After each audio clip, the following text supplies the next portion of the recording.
નમસ્કાર મિત્રો, 24 બ્રેકિંગમાં આપનું હાર્દિક સ્વાગત છે।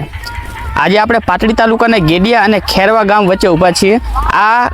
રોડનું કામ છેલ્લા 1-1.5 મહિનાથી ચાલુ છે અને કપચા નાખી એના રોડને મૂકી દેવામાં આવ્યો છે। ઘણા સમયથી ગામ લોકોના અને આજુબાજુના લોકોના આપણને ફોન આવતા હતા કે તમે આવો અને રોડનું કામ બતાવો, અમારે ચાલવામાં મુશ્કેલ પડે છે, રોડનું કામ ચાલુ કરી નાખ્યું છે છતાં કોઈ ડાયવર્ઝન આપવામાં આવ્યું નથી અને આખા 5 કિલોમીટરના રોડમાં છેક સુધી જે આ મેન્ટલ છે તે પાથરી દેવામાં આવી છે, જેના કારણે અમારે ચાલવું બહુ જ મુશ્કેલ પડે છે અને બાઇક અથવા ગાડી લઈને જઈએ તો પંચર પડી જાય છે અથવા તો કોકને એમરજન્સીમાં દવાખાને લઈ જવા હોય તો પણ ઘણી બધી તકલીફો પડે છે। આપણે કામલપુરથી ગેડિયાને જોડતો મુખ્ય માર્ગ છે, બીજો કોઈ રસ્તો છે નહીં। એટલે તમે જે મારી પાછળ જે જોઈ રહ્યા છો કે મેન્ટલ નાખીને ઘણા સમયથી મૂકી દીધી છે। ખરેખર રોડ બનાવવાનું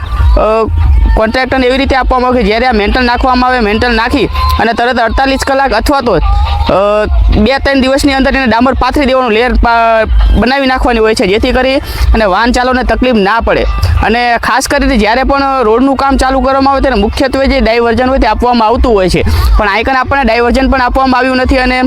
આ જે ગામ લોકોને છે ઘણી બધી મુશ્કેલીઓ પડી રહી છે। આપણે ગામ લોકો દ્વારા આપણને એક નંબર પણ આપવામાં આવ્યો હતો કે જે આ કામ જે ચાલુ હતો, જે લોકો કામ કરતા હતા એમને પાસે આપણે વાત પણ કરી હતી। એક વખત વાત થયા પછી એ કોન્ટ્રાક્ટરે આપણો ફોન ઉપાડ્યો નથી અને આપણને તેને વ્યવસ્થિત જવાબ આપ્યો નથી। એનું કહેવાનું એવું હતું કે કામ 1-2 દિવસમાં ચાલુ કરી નાખવાનું છે અથવા તો પછી આપણે જ્યારે છેલ્લે એની સાથે વાત થઈ ત્યારે એનું કહેવાનું એવું હતું હું દેશમાં ગયો છું, દેશમાંથી આવું પછી કામ ચાલુ કરવાનું છે, આવી બધી જે વાતો છે તેને કરી હતી। હવે કોન્ટ્રાક્ટ કુનાગર છે એવી કોઈ આપણે જાણકારી નથી, પણ જે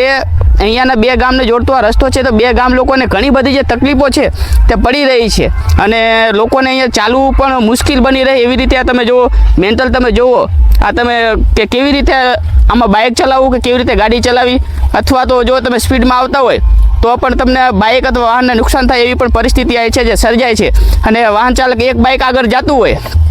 તો પાછળ જો બીજો બાઇક ચાલક આવતો હોય તો એને 5 કિલોમીટર ઘરે જઈ અને એને કપડાં બદલવા પડે અથવા તો નાહવું પડે તેવી પરિસ્થિતિ જે છે તે સર્જાઈ જાય છે અહીં કને। અને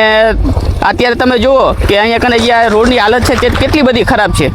એટલે વહેલી તકે આ રોડનું કામ જે છે તે કરવામાં આવે અથવા તો આની ઉપર નાની કપચી નાખી અને રોલર જે છે તે ફેરવવામાં આવે તો વાહન ચાલકોને અત્યારે જે ચાલવામાં જે છે તકલીફ જે પડે છે તે તકલીફ બંધ થાય। તો વહેલી તકે જે તંત્ર છે આના ઉપર ધ્યાન દોરે અને વહેલી તકે આનું કામ જે છે તે ચાલુ કરવામાં આવે તેવી અમારી માંગ છે।